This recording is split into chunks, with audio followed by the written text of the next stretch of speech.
อาตมาสิได้ไขหัวข้อคติธรรมประจำโล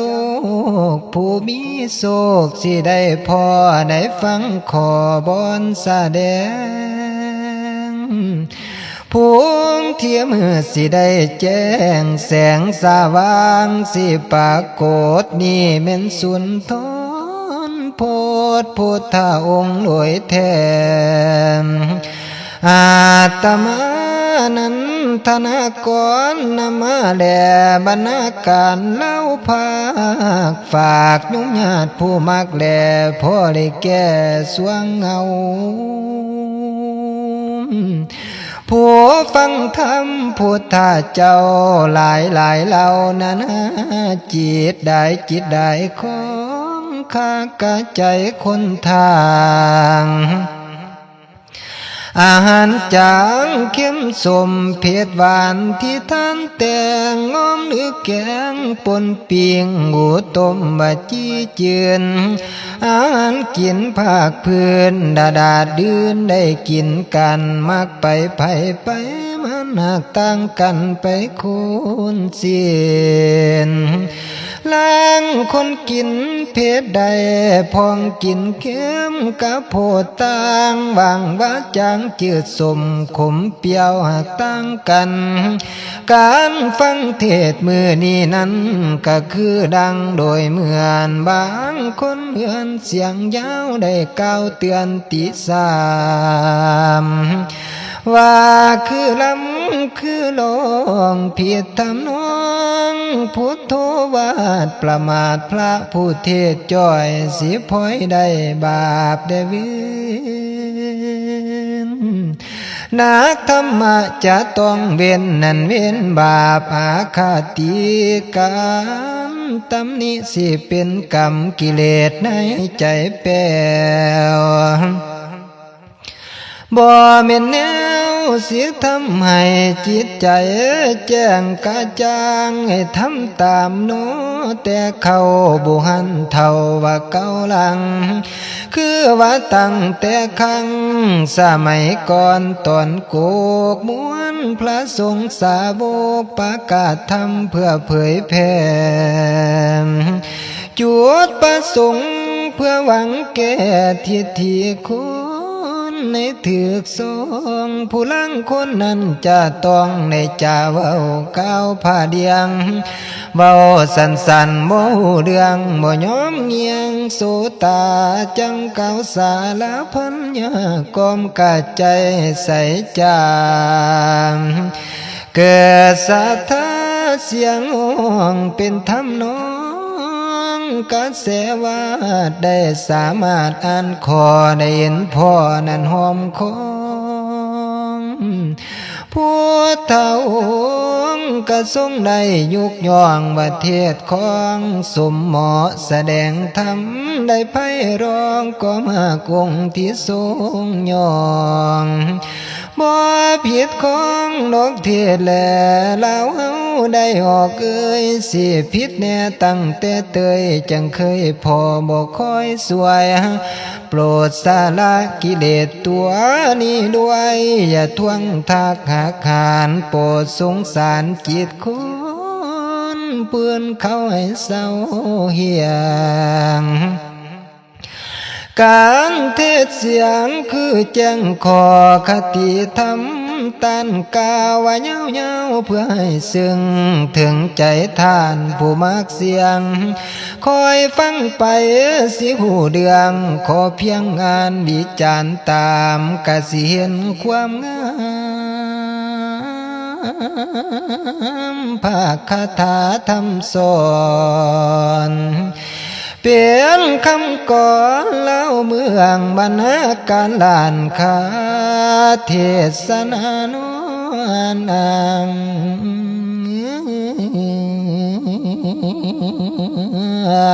ให้ใจวางอย่าบันไหวโทนาสัทธาอยู่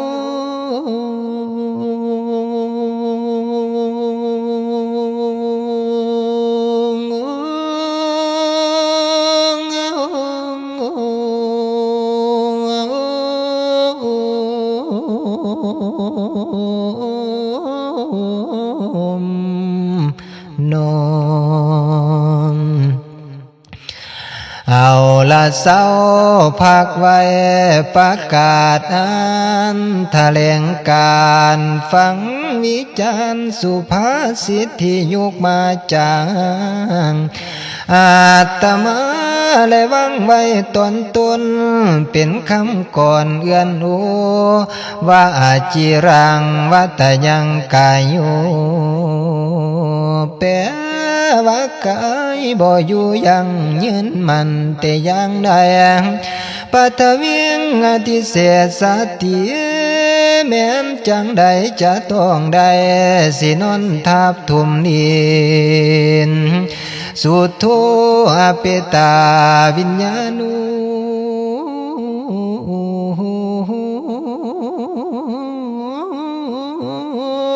เวียนยันเพียนภายพันสิภาคพอยไล่ลางนิรัตถังวะคาลิงคาลังหัวปะมังคนไม่สิผูพังไงประโยชน์โปรดบาบ่เที่ยงมันสิหันเปลี่ยนว่าเปลี่ยนแปลงนี่ละเป็นแก่นแท้ธรรมศาสตร์สังขารอยู่มือ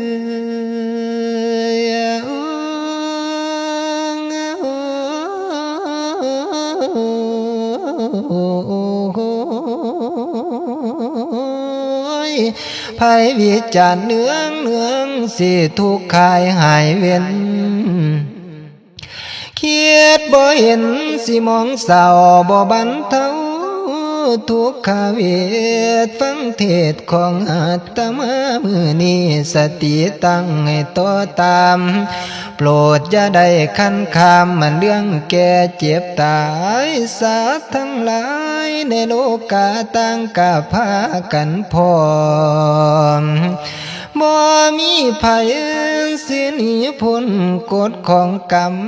ธรรมศาสตร์กุศลจะต้องพอดามบาดังกันเพราะฉะนั้นในเฮามันพิจารณาแน่เดือง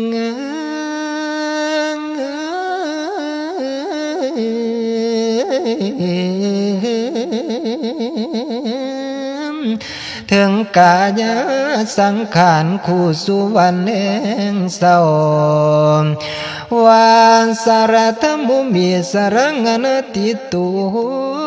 เฮามีความแก่เท่าสารการธรรมศาสตร์บ่สามารถดวงพ้นนั้นความเท่าแก่ชรานับแต่มือสิอ่อนลานาศิลาเสียผมเคยดีดำดอกสิงอกแซมแถมซ้อนข่าวพรมืดเกียงหูตากะฟังมืดหนังกะยืดย้อนหอยยันย่อยว่าเหี่ยวเศร้าแขวกะสิดูดแก้มกะสิเว้าขาได้เข้ากะเอ็นโหดหลังกะโคตรเหนียวกะโคตรบ่อยากพันละนะเว้าผู้เพิ่นเป็นคนเฒ่าจากดีแนวแน่นความแก่บ่อยากพอแต่ขอไว้กะบ่ฟัง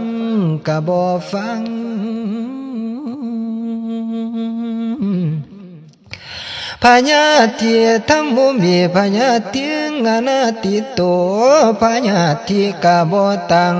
คือไข้ป่วยเจ็บเป็นภัยก็เห็นพันพบคู่สุวรรณบ่มีเวรโรคเจ็บเอ็นเจ็บท้องเจ็บขาและปวดเข่าโรคเบาหวานโรคเก่าเจ็บท้องปวดฟันโลกนี้นี่นั่นมันนักเกิดมีมาเป็นของธรรมดาโมหอนนี้ไปพ้นมีหรือจนสวยหรือเก๋ผู้ใดเด้โลกสิจงโอ้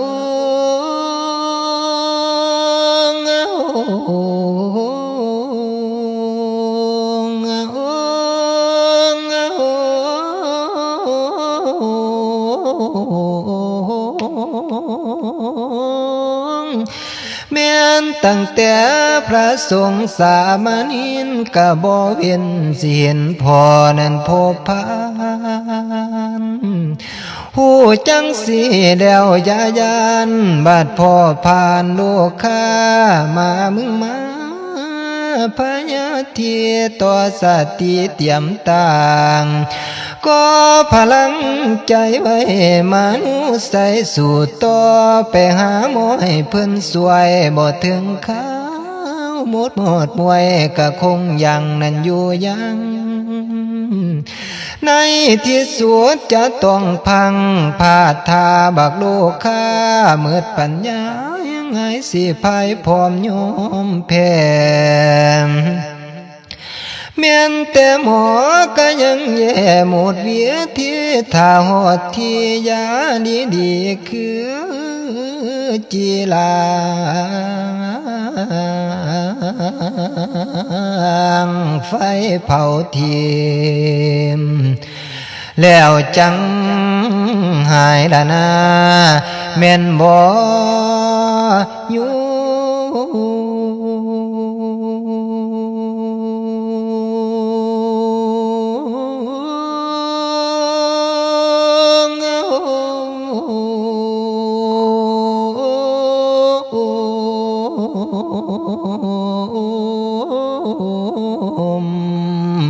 นอ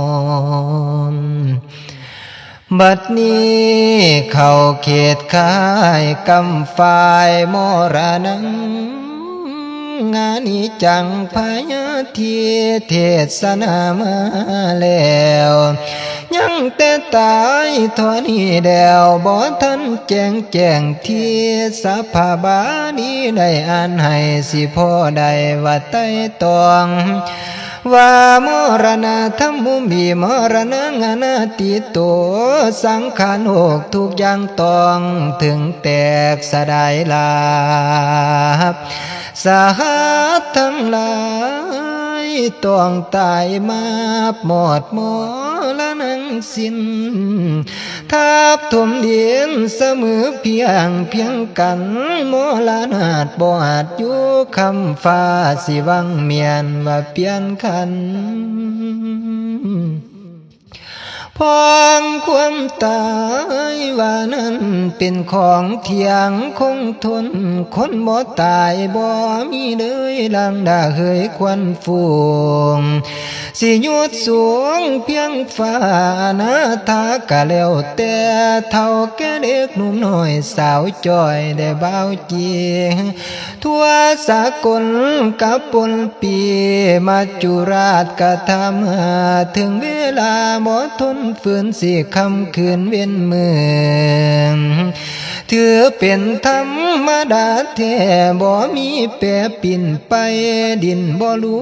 ดดกบ่ได้กะจำให้เจ้าโพเพนผัวเสียได้ห่างเบียนพ้อยภาคเมียแพงแกงสิไลละสามปนป่าศิลาถั่ว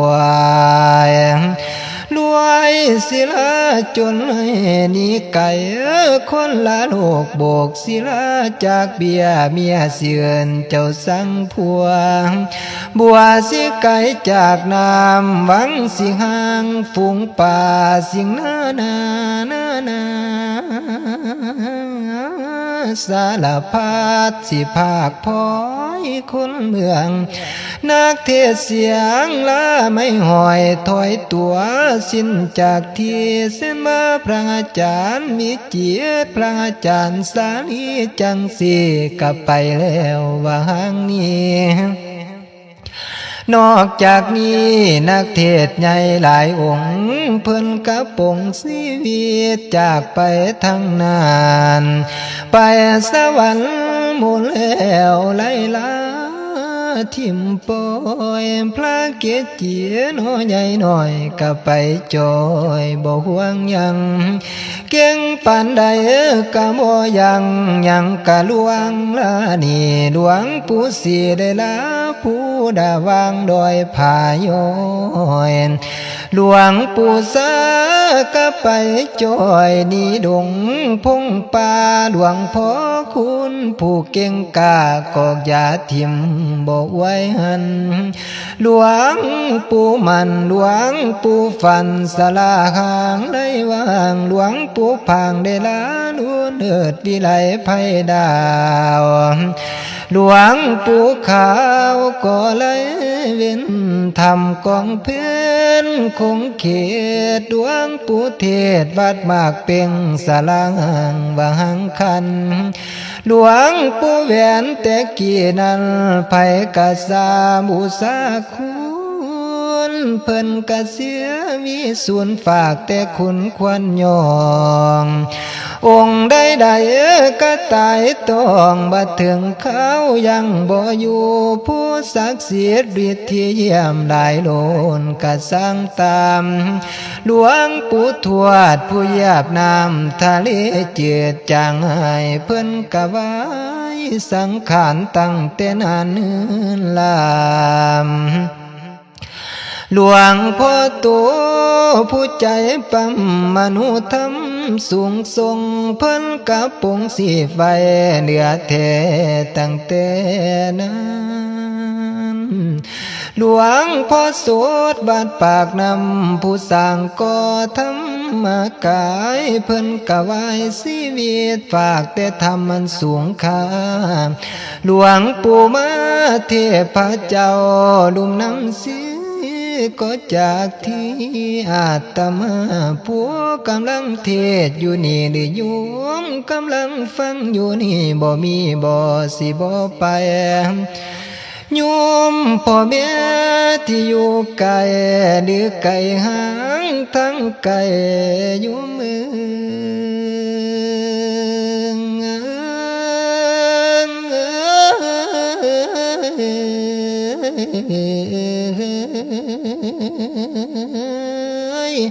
จะต้องไปคือกันให้ต่อคิวรอไว้มีดื้อจนงนให้บ่มีไผสิห้ามยางผู้อยู่คำฟ้าบ่มีบ่โลกโทใหญ่ตั้งแต่ไว้เหลือสาการเวลานั้นบอกยากจึงขอฝากทุกท่านวิจารณ์ให้ได้ไขควานหูแล้วล้างว่าล้วนตั้งแต่สิตายตุกใจใจให้มันหกได้ก่อกรรมกะทำมัวยาสิมัวเพิ่นเลือเพิ่นเลือตัวหมุนอยู่เดียวเดือสัวไผ่กะหูผลนั้นหนักต่างกันเพราะฉะนั้นในละสัวทำดีแน่เดือ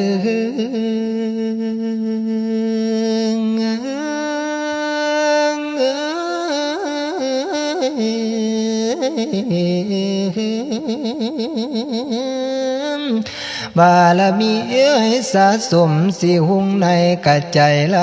ำกุศลกรรมได้ทำสร้างเสียนทางเก้าไตทำเตลีก็ให้เสียนมงปองสวรรค์ชีวิตคนว่านั้นบ่มันเที่ยงเที่ยราคาอนิจจาสังขารบ่อยู่ยืนยาวยางลังประคาถาตนนาตมาในเอื้อนโอว่าจิรังวัตยังกายุว่ากายหังนี้บ่คงมันนั่นอยู่ยืนปัทวิงอติเสสาติสิโนทับเพียนพื้นจมแจไปตามกาลสุโธอเปตาวิญญาณู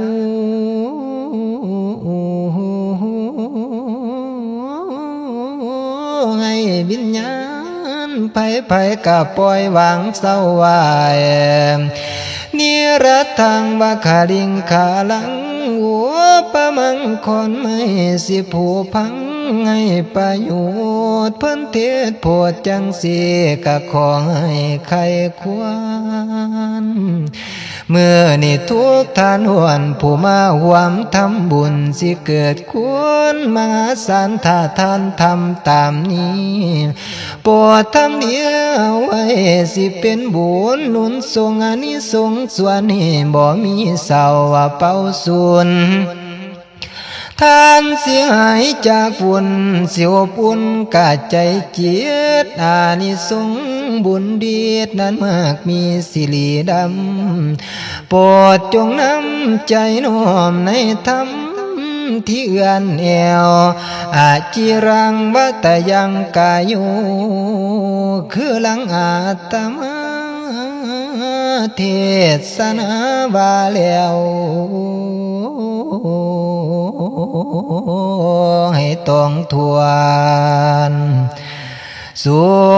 ขาบวนเด้อสัทธาอยู่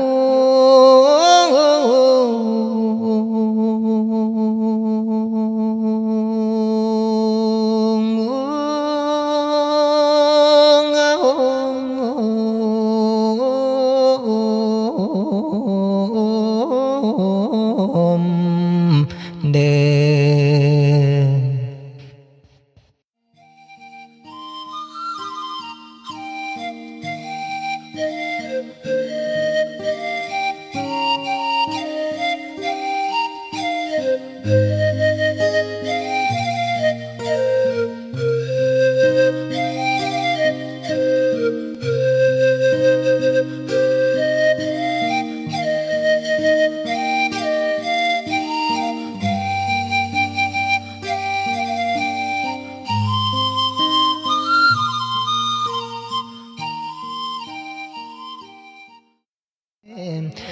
อาตมา